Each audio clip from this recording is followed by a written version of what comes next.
Hello everyone.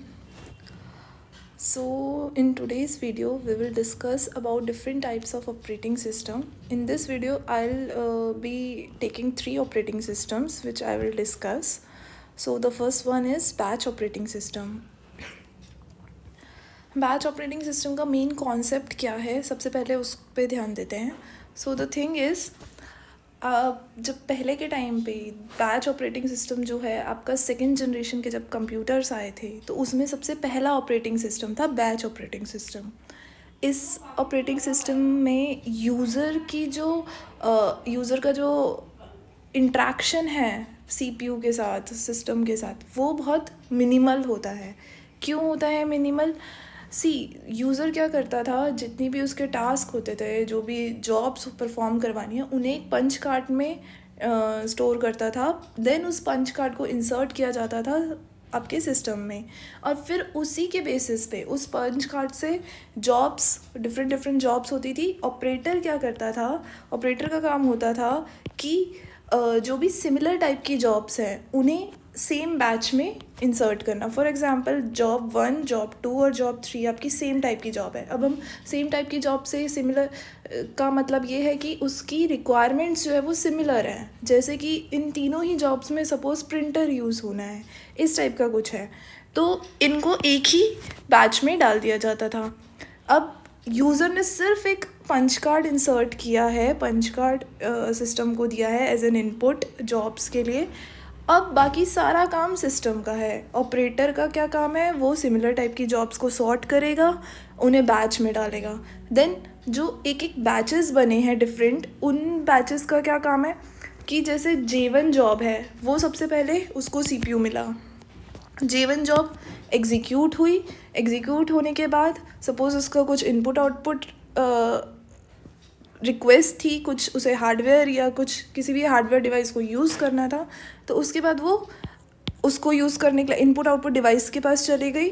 Then जब ये यहाँ J1 जॉब यहाँ से भी कंप्लीट हो गई, इनपुट आउटपुट डिवाइस का भी उसका काम कंप्लीट हो गया, देन वो वापस से एग्जीक्यूट होके वापस गई. देन आई आपकी सेम बैच की B1 बैच की J2 जॉब, देन वो एग्जीक्यूट होगी. इसी तरीके से अपने आप ही हर एक बैच का, जैसे ही J1 के बाद J1 जब पूरी तरह से कंप्लीट हो जाएगा तब J2 एंटर कर जाएगी. J2 पूरी तरह से कंप्लीट होगी, देन J3. इसी तरीके से हर एक बैच की जॉब्स ऑटोमेटिकली CPU उनको मिलता जाएगा. देन B2 बैच की बारी आएगी. इसी तरीके से ये चलता जाएगा. तो इसमें यूज़र का इंट्रैक्शन बहुत कम है सिस्टम के साथ.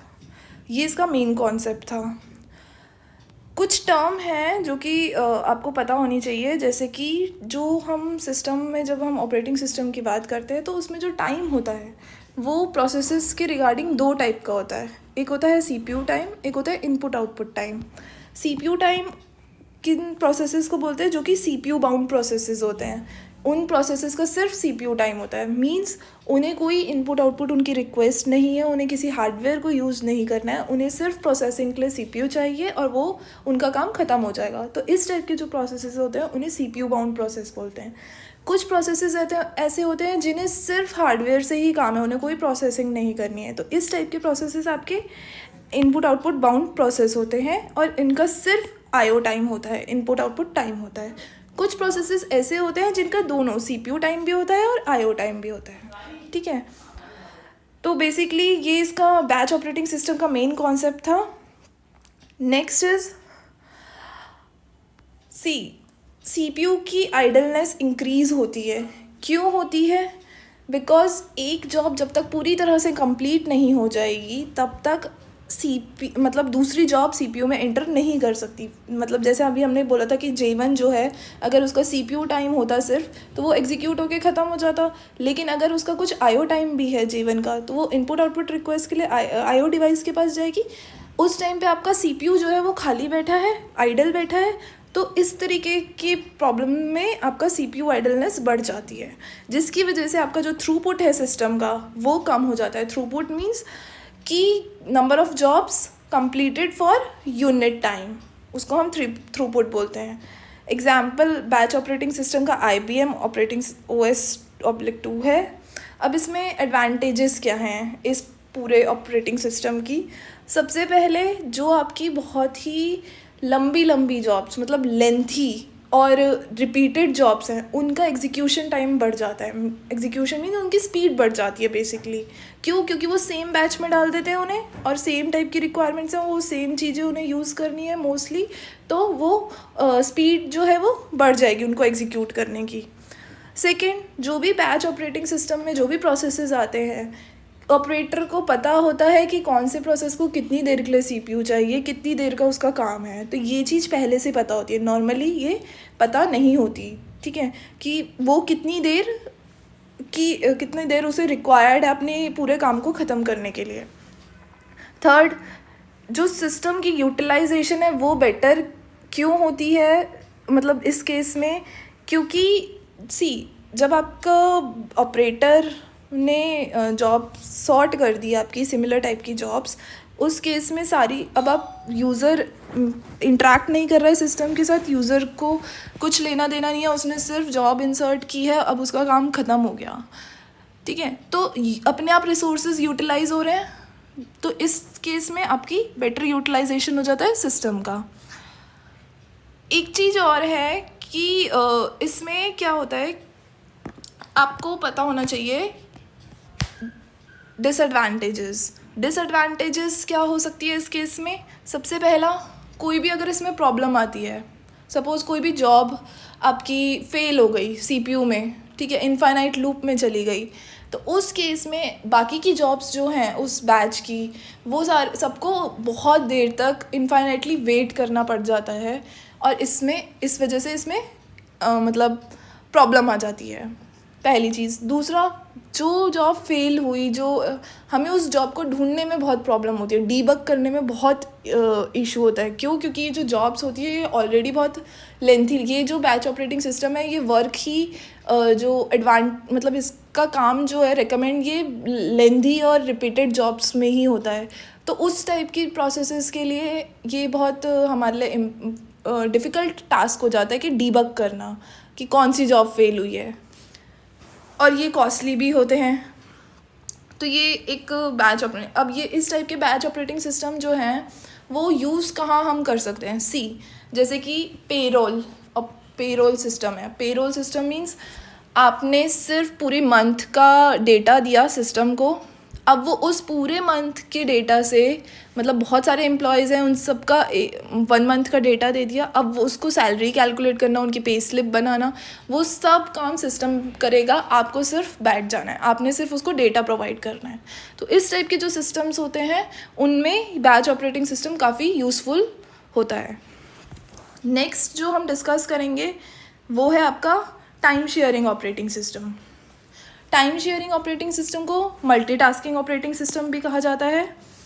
अब इसमें होता क्या है, जैसे कि आपका जॉब पूल है। जॉब पूल किसे बोलते हैं? जहाँ पे आपकी जॉब्स रिसाइड करती हैं मेन मेमोरी में।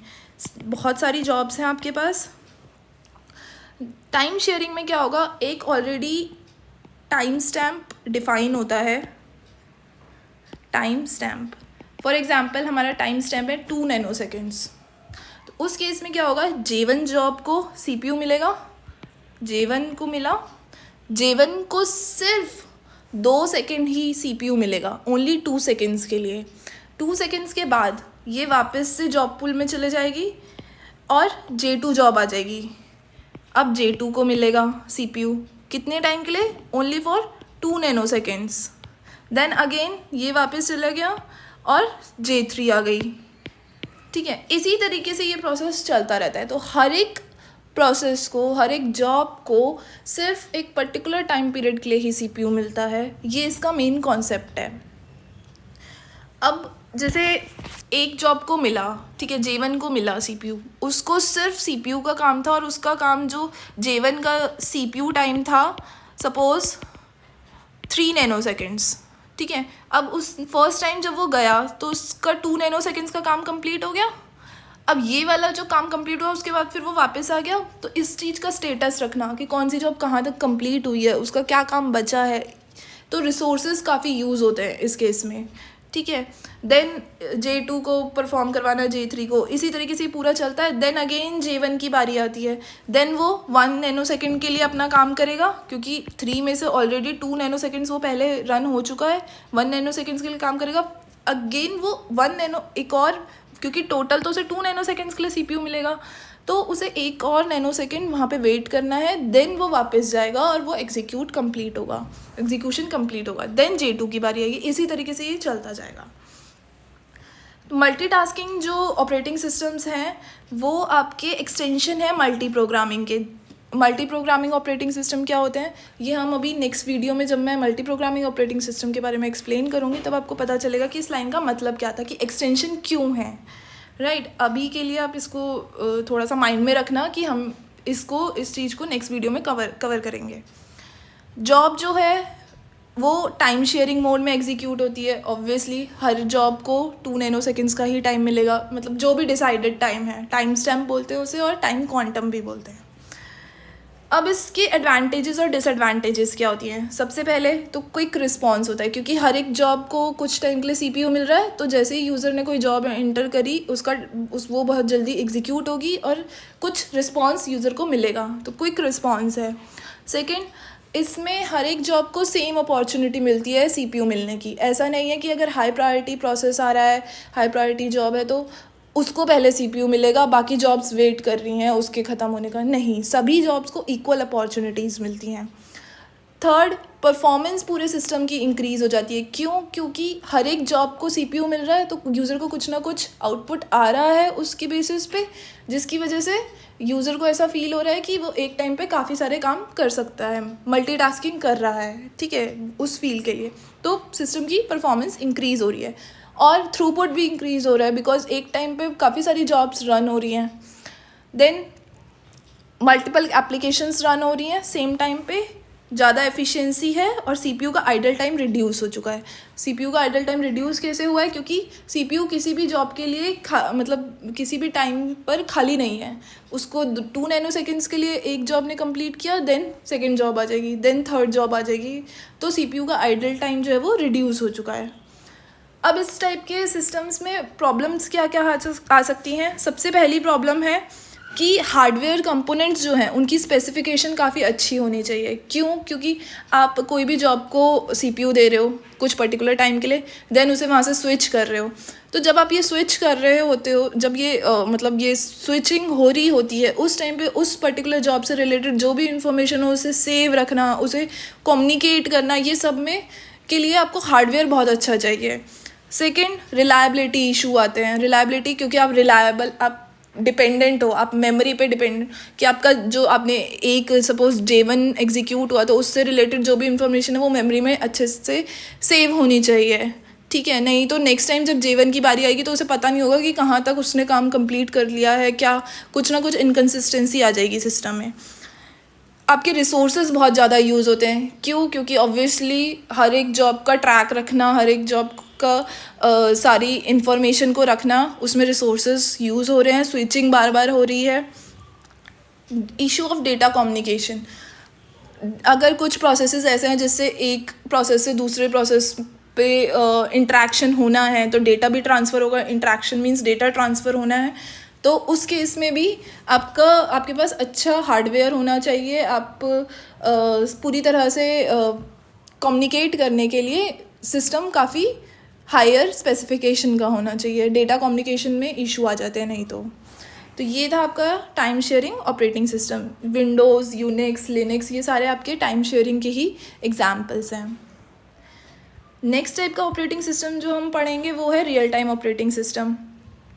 ये वो सिस्टम्स होते हैं जिनमें डेडलाइन बहुत इम्पॉर्टेंट है। अगर कोई काम किसी पर्टिकुलर टाइम पे होना है तो वो उसी टाइम पर होना है, उसमें कोई डिले एक्सेप्टेबल नहीं होगा।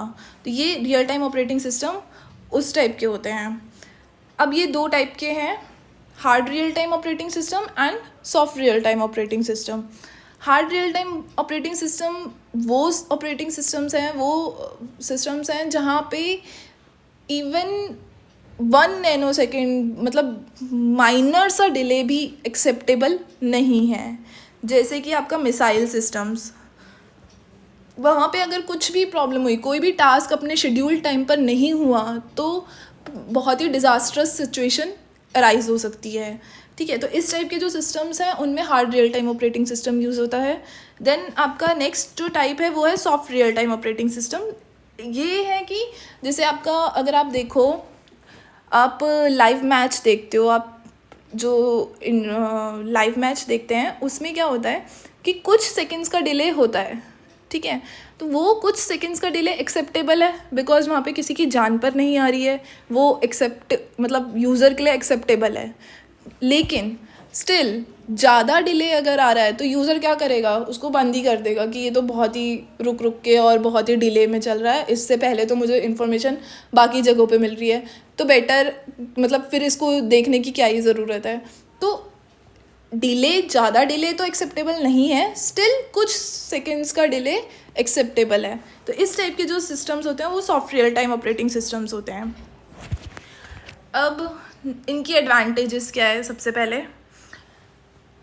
जो रियल टाइम ऑपरेटिंग सिस्टम है वो एक टास्क से दूसरे टास्क में शिफ्ट होने में बहुत कम टाइम लगाते हैं। क्यों? क्योंकि वो रियल टाइम पे वर्क कर रहे हैं। ठीक है, तो उनका टास्क मैनेजमेंट जो है वो बहुत फास्ट होता है कि हर एक जो प्रोसेस है वो ऑन टाइम कंप्लीट हो जाए। एक प्रोसेस के बाद दूसरे प्रोसेस में शिफ्ट होना कि उस प्रोसेस की भी एक पर्टिकुलर डेडलाइन होगी, तो इस तरीके से डेडलाइन को इंश्योर करना ये बहुत इंपॉर्टेंट होता है रियल टाइम ऑपरेटिंग सिस्टम में। तो उस केस में ये बहुत ही कम टाइम लेते हैं शिफ्टिंग में from one job to another. Second advantage is ये एक टाइम पर, ये जो ऑपरेटिंग सिस्टम है ये एक टाइम पर सिर्फ एक ही टास्क, एक ही एप्लीकेशन पे काम करते हैं, जिसकी वजह से बाकी सारे जो हैं वो वेटिंग स्टेज पे रहते हैं। और क्योंकि एक टाइम पे एक ही पे काम हो रहा है तो वो एग्जैक्ट रिज़ल्ट जो है, जो चाहिए होता है, वो अचीव करते हैं और ऑन टाइम अचीव करते हैं, उसमें कोई डिले नहीं आता है, एफिशिएंसी बढ़ जाती है सिस्टम की। थर्ड इज़ जो रियल टाइम ऑपरेटिंग सिस्टम है वो 24/7 वर्क करते हैं। उनका जो रिज़ल्ट है वो एकदम एफिशिएंसी मैक्सिमाइज्ड रहती है, तो वो 24 घंटे आपको अवेलेबल भी रहेंगे। ये किसकी एडवांटेज हो गई। एक और एडवांटेज है कि जो hard real time operating system है वो एरर फ्री होते हैं कम्प्लीटली। क्यों? क्योंकि उनमें इस तरीके से उनको डिज़ाइन किया जाता है कि अगर कुछ एरर अराइज हो भी गया बाय चांस तो वो हैंडल हो सके इमिजिएटली। नहीं तो वो सिस्टम्स ऐसे हैं, वो इतनी क्रिटिकल प्रोसेसेस को हैंडल कर रहे हैं कि डिज़ास्ट्रस और इवन जान पर भी आ सकती है किसी के। तो इस टाइप के जो रियल टाइम ऑपरेटिंग सिस्टम है वो कम्प्लीटली एरर फ्री होते हैं, और अगर एरर आ भी जाए तो उन्हें हैंडल करने के लिए प्रॉपर प्रोग्राम्स होते हैं। अब है डिसएडवांटेज इन टाइप की ऑपरेटिंग सिस्टम की डिसएडवांटेजेस क्या है। एक तो जहाँ पे मल्टीटास्किंग ज़रूरी है वहाँ पे इनको रेकमेंड नहीं किया जाता। क्यों? क्योंकि एक टाइम पे एक ही काम को अच्छे से करते हैं, उसी के लिए रेकमेंडेड होते हैं। फर्स्ट डिसएडवांटेज, मल्टीटास्किंग में ये काम नहीं करते। सेकंड डिसएडवांटेज क्यों? क्योंकि इनकी एल्गोरिथम्स जो है जिन पे ये बने होते हैं ये बहुत कॉम्प्लेक्स होती है एरर को हैंडल करने के लिए, एरर फ्री बनाने के लिए, कि जो नॉर्मल यूज़र्स वगैरह, वो नॉर्मल डेवलपर वो इनको नहीं डिज़ाइन कर सकते। इसके लिए आपको एक्सपर्ट लेवल के डेवलपर्स चाहिए जो कि इनके एल्गोरिथम्स लिख सके और उनको समझ सके। थर्ड इज़ जितनी भी आपकी एप्लीकेशंस हैं वो जो भी लो प्रायोरिटी वाली हैं वो हमेशा वेटिंग पे रहेगी, हाई प्रायोरिटी वाली ही प्रोसेस रन होती रहेगी, जिसकी वजह से लो प्रायोरिटी प्रोसेस में स्टारवेशन की प्रॉब्लम आ जाएगी, वो कभी रन ही नहीं हो पाएगी। तो कोई टाइम लिमिट नहीं है कि इतने टाइम तक ही हर प्रोसेस को रन होना है, उसके बाद नेक्स्ट प्रोसेस नहीं। जब तक हाई प्रायोरिटी प्रोसेस सिस्टम में आती जा रही है तो पहले हाई प्रायोरिटी वाली ही रन होंगी और जो लो प्रायोरिटी वाली हैं वो वेटिंग स्टेज में ही रह जाएंगी। तो ये भी एक डिसएडवांटेज है। लास्ट डिसएडवांटेज ये है कि क्योंकि इन्हें एक स्टेडी स्पीड मेंटेन रखनी होती है, स्पीड पे ही इनका सारा काम है, तो इन्हें ड्राइवर्स की ज़रूरत होती है कंप्यूटर में जो कि इंस्टॉल हो सकें। Real time operating system continuously experience करते हैं सिग्नल इंटरप्शन। इनमें सिग्नल इंटरप्शन बहुत होता है, तो उसकी वजह से उस चीज़ को हैंडल करने के लिए इनको ड्राइवर्स की नीड होती है ताकि वो जल्दी से उस चीज़ के लिए रिस्पॉन्ड कर सकें।